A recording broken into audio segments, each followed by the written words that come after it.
Dan Nabi ajar kita sifat. Kalau orang datang minta tolong kita, kalau kita tak mampu tolong, mudahkan dia. Mudahkan dia. Tunjuk jalan supaya dipermudahkan. Paling-paling kita dapat sikit saham atas bantu dia. Tuan-tuan, Sayyidina Sa'ad As-Salami kata, ya Rasulullah, aku ni langsung tak ada duit untuk dijadikan mahar untuk perkahwinan ni. Macam mana ya Rasulullah? Tuan-tuan, kita kenal dengan Nabi kita. Nabi kalau dapat duit, Nabi tak lama tangan Nabi pegang duit. Selesai cepat duit itu daripada tangan Nabi SAW.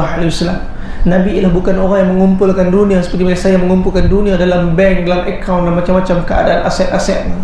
Nabi ada, Nabi lepas. Nabi ada, Nabi lepas. Untuk agama ini bagi semua. Nabi ajar seluruh ahli keluarga macam tu. Sayyidatuna Khadijah memiliki separuh kekayaan kota Mekah ketika zaman dia dulu, tapi kerana Islam seluruhnya dibagi untuk agama.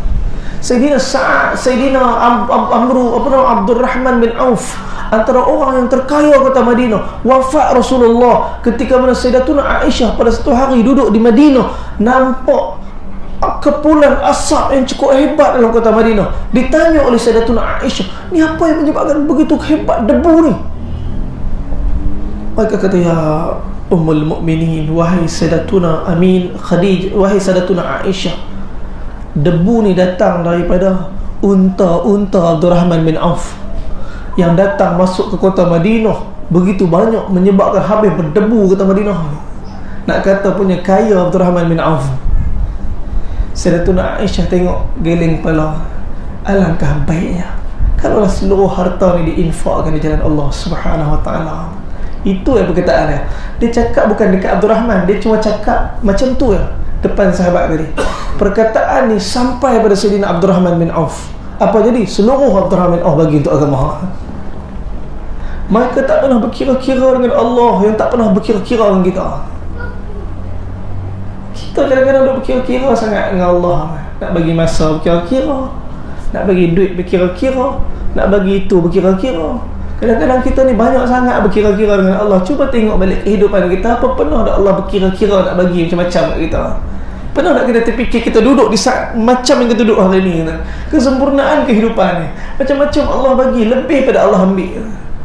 Allah begitu sayang dengan kita. Kadang-kadang Allah ambil, tapi hakikatnya Allah bagi sesuatu yang lebih baik. Sayyidina Sa'ad As-Salami tahu Nabi SAW ni bukan satu orang yang simpan harta. Tapi Nabi ditanya juga, ya Rasulullah, macam mana duit ni? Saya pernah kuliah dekat satu tempat, tuan-tuan, ada Islam bukan Islam, dekat jabatan kerajaan. Saya tengok jabatan kerajaan, tak salah saya, ada satu aunty yang kat tangan. Dia kata, ustaz, itu ustaz punya Nabi ya. Banyak miskin, banyak lapar, banyak susah, dia malas kerja. Orang jam juga orang jawab. Kita tak boleh salahkan dia, sebab dia tak kenal Rasulullah. Kadang-kadang kita pun tak apa kenal. Macam mana nak jawab ni? Allah Ta'ala bagi taufik, ilham sikit. Kalau kita jawab dengan dalil, dia takkan setuju. Kalau dia setuju, Islam dah. Apa? Saya cuma beritahu kepada ni, nanti minta maaf, Nabi SAW, Nabi kami ni orang yang paling kaya. Nabi kita orang yang paling kaya. Kalau Nabi nak, Allah boleh tukar gunung Uhud jadi emas untuk Nabi SAW. Tapi Nabi tak mau.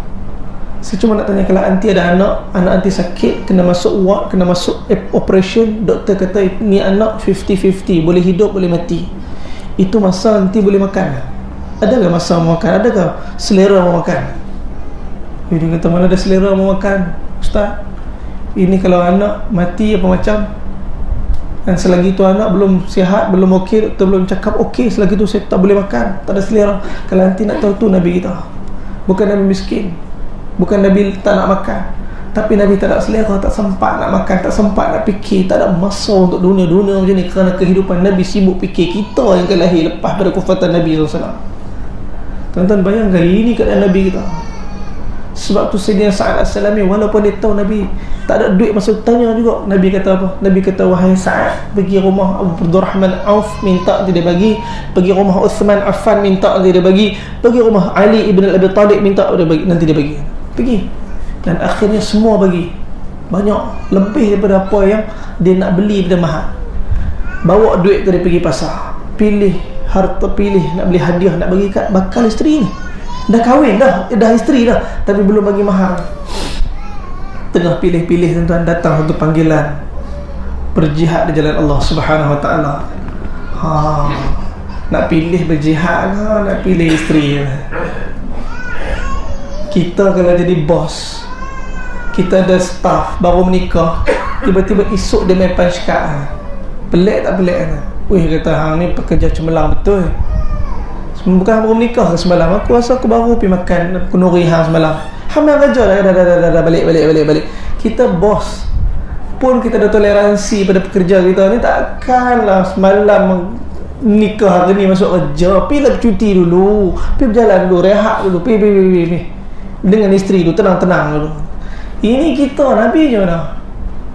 Kalau Nabi tahu yang Sayyidina Sa'ad As-Salami ikut perang, mesti Nabi akan suruh balik kan?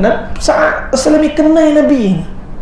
Ketika tu dia tengok duit dia kata, ya Allah, sekarang ni apa lagi yang patut aku buat untuk redakan kau?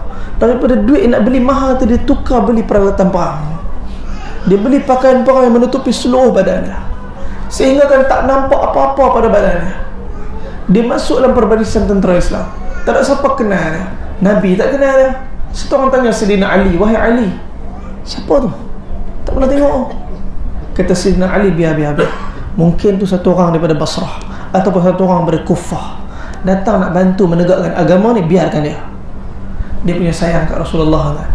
Dalam peperangan tu dia berkeliling Nabi, dia perang sekitar Nabi. Dia takut ada orang cederakan Nabi SAW, sehingga satu tombak telah kena pada rusuk dia. Dia jatuh di depan Nabi SAW. Ni terselok lengan, nampak hitam. Nabi SAW bila nampak hitam tu lengan tadi, Nabi terus berhenti perang. Nabi kata, Sa'ad, kamu ke ni? Tuan-tuan, masa tu Sayyidina Sa'ad tak boleh lari dah. Dia pusing kat Rasulullah. Dia kata, ya Rasulullah, ni Sa'ad ni. Ketika tu Nabi kata, wahai Sa'ad, dah tak ada apa-apa untuk kamu hari ni melainkan syurga. Dah tak ada apa-apa untuk kamu hari ni melainkan syurga. Ketika tu Sayyidina Sa'ad dah tak buat apa. Dia dengar perkataan sabda dia terus pusing. Dia masuk terjun dalam keadaan musuh. Akhirnya satu pedang telah menembusi badan dia. Gugur syahid pengantin baru ni, tuan. Selesai daripada peperangan, Nabi tengok jenazah Sayyidina Sa'ad, mengalir mata Nabi. Nabi kata, ma athyaba rihak wa ahabbaka ila Allah wa rasuluh. Wanginya kamu, hai Sa'ad, pada hari ini. Kenapa wangi? Pengantin baru kan wangi. Sepatutnya malam ni malam pertama dia dengan isteri, tapi malam ni malam pertama dia di jalan Allah Subhanahu Wa Taala. Malam yang sepatutnya dia melunaskan kehendak keinginan fitrah satu orang manusia, tetapi malam tu dia menunaikan kehendak Allah Subhanahu Wa Taala.